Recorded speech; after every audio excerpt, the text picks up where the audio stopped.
Hi, so here is my demonstration video of the doubly linked list. So first of all, we can see this on this all code was given, and here is a class named as doubly linked list. And in this class, first of all, we have a nested class that is node that is inheriting from the inode. Uh, that's this one that the interface. So we can see in this in nested class we have a value we for the node, and there's a next pointer and the previous pointer, and in this we can see the constructor of this nested class in which we initialize the value, the previous and the next pointers, and it's a overridable toString method which converts the list into the string for printing. So that's all for the nested class. Now coming to the back to the outer class, we got a head and a tail, and the count, the amount of list, the total numbers in the list present, and here's the constructor of the doubly linked list, the outer class, in which we have initialized the head, tail, and we have set it the head dot next is equals to tail. So all of it was given already.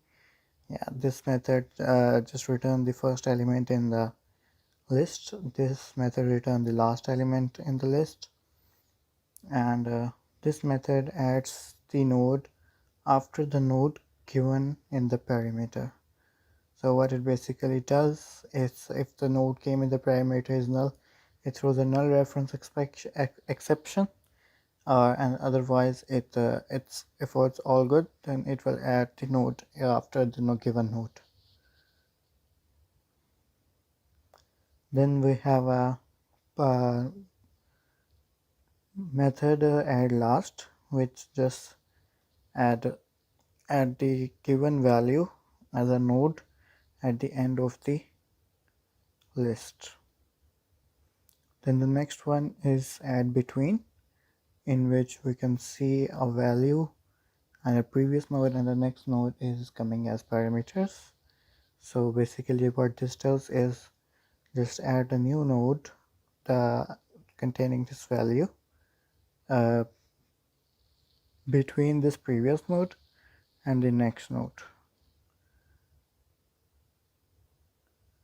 And this is just a finding method if we need to check if this value is in this list or not. And same as this is a toString overridable method for printing out the list. So here we go. These are the methods that we have implemented. First of all, this is before, named as before. It just returns the node which is present before this node coming in parameter. So what we have done is, if we firstly check that if the node came in parameter is null or not. If it is, then we just throw a null reference exception. Otherwise we do some lines.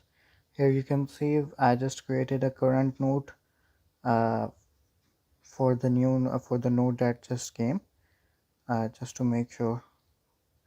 And for this current node that just came from the parameter, we check if its previous is null or its next is null. If it is both are null, that means this node is no longer present in the list, so it will throw an invalid operation exception.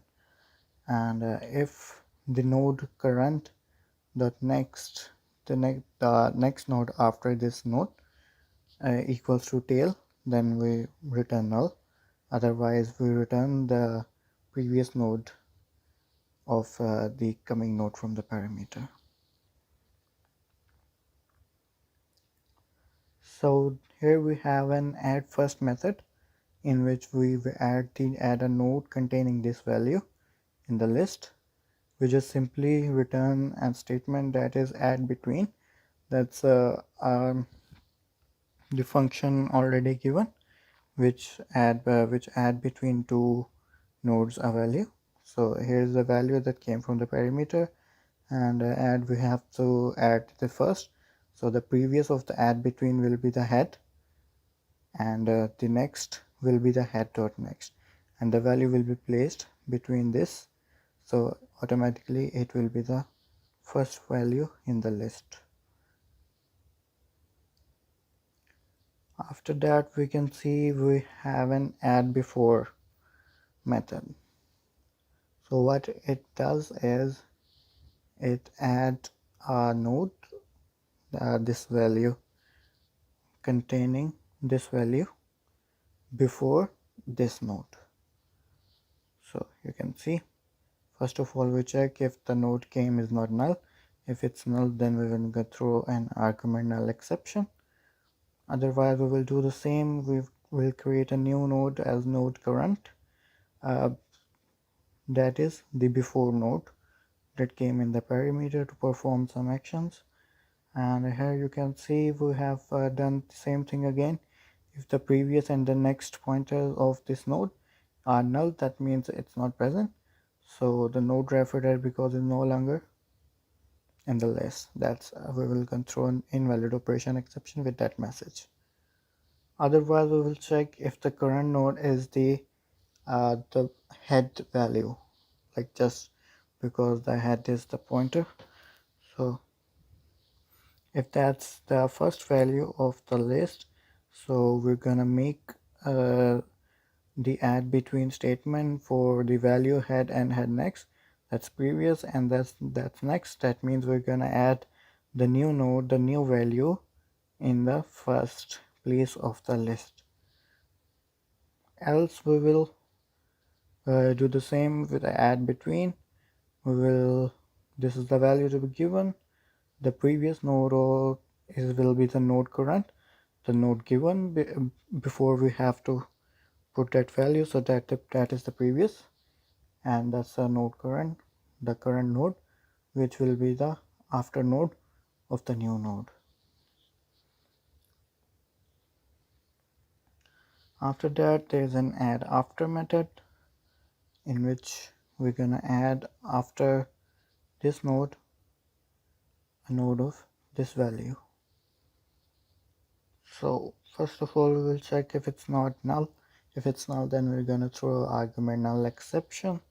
So same thing, node current is equals to after, as node we create a new node for the node that came to perform actions. So then we will check again the previous and the next pointers. If it's null, then we're gonna throw the invalid operation exception.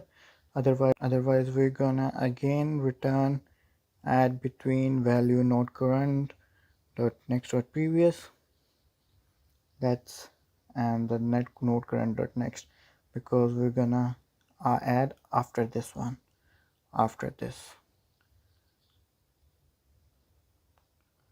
So here's the clear method in which we're gonna clear the whole list. So you can see we have created a node from the tail dot previous. So we're gonna start the clearing method from the tail. So we will loop until the node becomes the head, and all the nodes came in between dot next will be nullified, and that's just to uh, move back to the previous node. Then we will set the head and tail as new nodes, that the for null, and the tail previous is obviously head, and then head dot next is equals to tail, and the counter will be sent to 0. Then we got a remove method. That's if we're gonna remove this node that came in the parameter. So if the node is null, then we're gonna throw argument null exception. The same thing again, node current is equals to node, that making a new node for the performing the actions. and then we just check if it's not null, the both next and previous. If it is, then the invalid operation exception, and then we're gonna check if the node to be removed is the head node, that is head dot next. So if it will be the head node, then it will be easy to remove it, because we will just set out the pointer that is head dot next is equals to node current dot next. So the value to be removed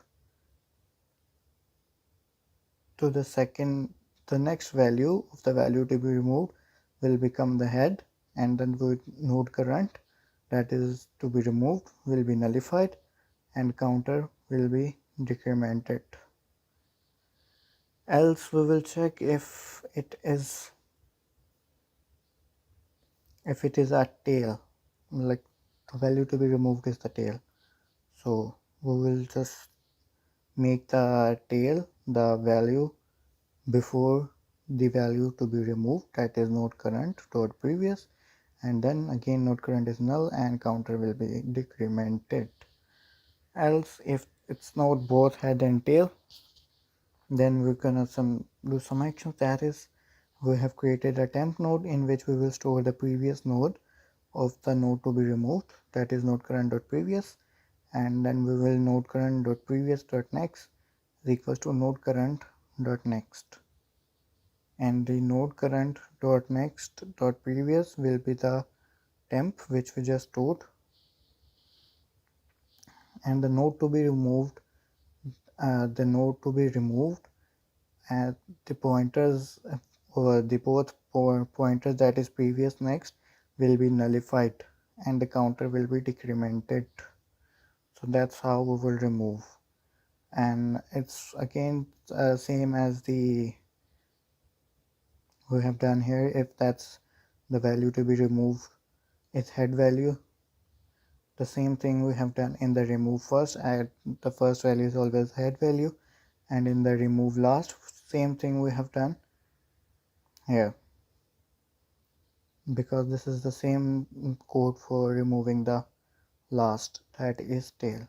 So this is the remove last method, and this is all. I'm just gonna run it for you to check if it's all working good.